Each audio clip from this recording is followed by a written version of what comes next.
မင်္ဂလာပါ K Zee Facebook နဲ့ YouTube Channel ကနေပြန်လည်ကြိုဆိုလိုက်ပါတယ်ကျွန်တော်ဒီနေ့တင်ဆက်ပေးမှာကတော့အိမ်နဲ့ဆိုင်တဲ့ English ဝါဟာရများအကြောင်း Part 1 လေးပဲဖြစ်ပါတယ်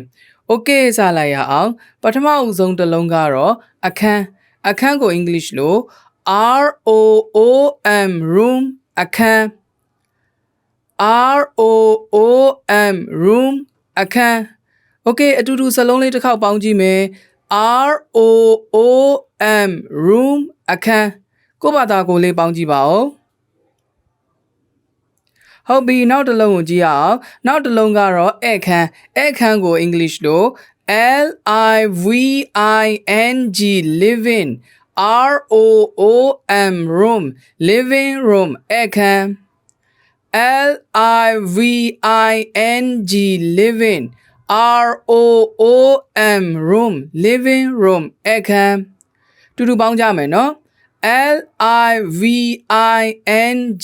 living ROOM room living room အခန်းကိုယ့်ဘာသာကိုတစ်ခေါက်လောက်ပေါင်းကြည့်အောင်ဟုတ်ပြီနောက်တစ်လုံးကိုသွားကြမယ်နောက်တစ်လုံးကတော့ထမင်းစားတဲ့အခန်းထမင်းစားခန်း English လိုကတော့ DINING dining ROOM room dining room ထမင်းစားခန်း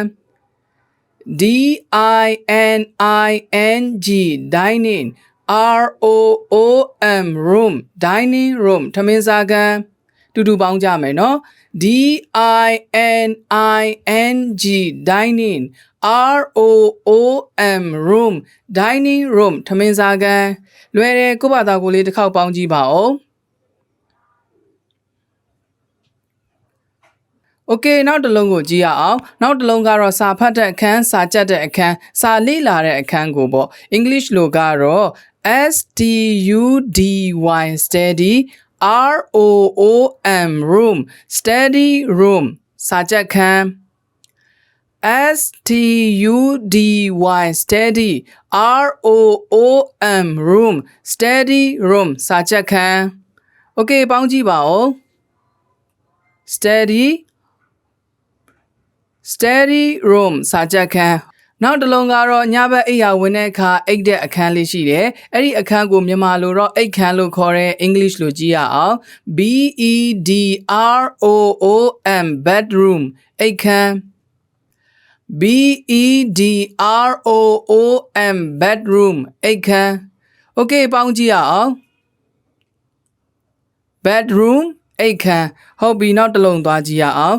နောက်တစ်လုံးကတော့ထမင်းဟင်းချက်ပြုတ်တဲ့နေရာဒီထမင်းဟင်းချက်ပြုတ်တဲ့အခန်းလေးနေရာလေးကိုကြတော့မြန်မာလိုမီးဖိုချောင်လို့ခေါ်ကြတယ် English လိုကြည့်ရအောင် KITCHEN kitchen မီးဖိုချောင် KITCHEN kitchen မီးဖိုချောင်ပေါင်းကြည့်မယ် KITCHEN kitchen မီးဖိုချောင်အိမ်တအိမ်မှာရေချိုးခန်းဆိုတာရှိတယ်ရေချိုးခန်းကို English လို BATHROOM bedroom ရေချိုးခန်း BATHROOM bedroom ရေချိုးခန်း Okay ပေါင်းကြည့်ပါဦး bedroom ရေချိုးခန်းအတန်ထွက်လေးက bedroom ရေချိုးခန်း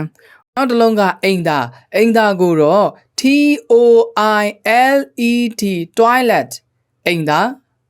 TOILET toilet အိမ်သာပေါင်းကြည့်ပါဦး TOILET toilet အိမ်သာအိမ်မှာအသုံးမလိုတဲ့ပစ္စည်းတွေတခါတလေမှသုံးရတဲ့ပစ္စည်းတွေကိုထည့်သိမ်းထားတဲ့အခန်းတစ်ခန်းရှိတယ်အဲ့ဒီအခန်းကိုမြန်မာလိုတော့စတိုခန်းလို့ခေါ်တယ် English လိုကြည့်ရအောင်နော်STORE store ROOM room store room စတိုခန်း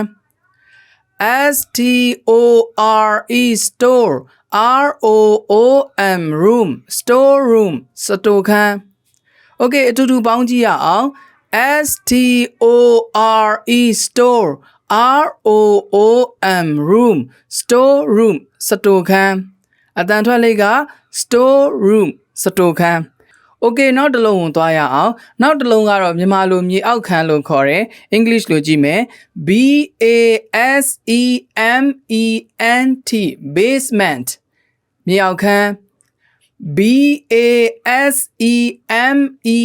N T basement မြေအောက်ခံပေါင်းကြည့်ပါဦး basement မြေအောက်ခံ Okay အတန်ထွက်လေးတွေတစ်ခေါက်ပြန်ပြောကြည့်ရအောင်ကျွန်တော်ကပြောပြပေးမယ်အနောက်ကနေလိုက်ဆိုပေးနော်ပထမဆုံးတစ်လုံးကအခန်းကို room ပြောကြည့်ပါဦး room နောက်တစ်လုံးကတော့ဧည့်ခန်းကိုအတန်ထွက်လေးဘယ်လိုခေါ်လဲ living room လိုက်ပြောကြည့်ပါ living room Okay နောက်တစ်လုံးကတော့ထမင်းစားတဲ့အခန်းကိုပြောကြည့်ပါဦး dining room နောက်တစ်ခါတော့ပြောကြည့်ပါဦး dining room Okay နောက်တစ်လုံးကတော့စာချက်ခန်းကိုအတန်ထွက်လေးပြောကြည့်ပါဦး study room ဟုတ်တယ်ပြောကြည့်ပါဦး study room နောက်တစ်ခါလောက် study room ဟုတ်ပြီနောက်တစ်လုံးကတော့ညအိပ်ရာဝင်တဲ့အခန်းအိပ်ခန်းကို English လို့ bedroom အတန်ထွက်လေးပြောကြည့်ပါဦး bedroom မြန်မာလိုကအိပ်ခန်းထမင်းဟင်းချက်ပြုတ်တဲ့မိဖို့ချောင်းကို English လို့ဘယ်လိုခေါ်လဲပြောကြည့်ပါဦး kitchen နောက်တစ်ခါလောက် kitchen နောက်တစ်လုံးကြည့်မယ်နော်နောက်တစ်လုံးကဘာလုပ်တဲ့အခန်းရေချိုးခန်းကို English လို့ဘယ်လိုခေါ်လဲ bedroom တစ်ခါလောက်ပြောကြည့်ပါဦး bedroom အိမ်သာကို English လို့ toilet အတန်ထွက်လေးတစ်ခေါက်ပြောကြည့်ပါဦး toilet အိမ်မှာအသုံးမလိုတဲ့ပစ္စည်းတွေထည့်ထားတဲ့အခန်းကို store ခန်းလို့ခေါ်တဲ့ store ခန်းကို English လို့ storeroom ပြောကြည့်ပါဦး storeroom နောက်ဆုံးတစ်လုံးကတော့မြေအောက်ခန်းကို English လို့ basement ပြောကြည့်ပါ basement ဟုတ်ကဲ့ပါဒီသင်ခန်းစာဗီဒီယိုလေးကိုသဘောကျနှစ်သက်တယ်ဆိုလို့ရှိရင်တော့ like and share လေးလုပ်ခဲ့ပေးကြပါဦးเนาะဒီဗီဒီယိုလေးနဲ့ပတ်သက်ပြီးတော့မိတ်ဆွေတို့ရဲ့အမြင်ကိုလည်း comment မှာရေးခဲ့ပေးကြပါဦးเนาะ Okay K Zee Facebook နဲ့ YouTube Channel ကနေဒီလိုသင်ခန်းစာဗီဒီယိုတွေကိုအမြဲတမ်းပုံမှန်တင်ဆက်ပေးနေမှာဖြစ်တဲ့အတွက်ကျွန်တော်တို့ရဲ့ K Zee Facebook နဲ့ YouTube Channel ကို like follow subscribe လေးလုပ်ခဲ့ပေးကြပါဦးအားလုံးကိုကျေးဇူးတင်ပါတယ်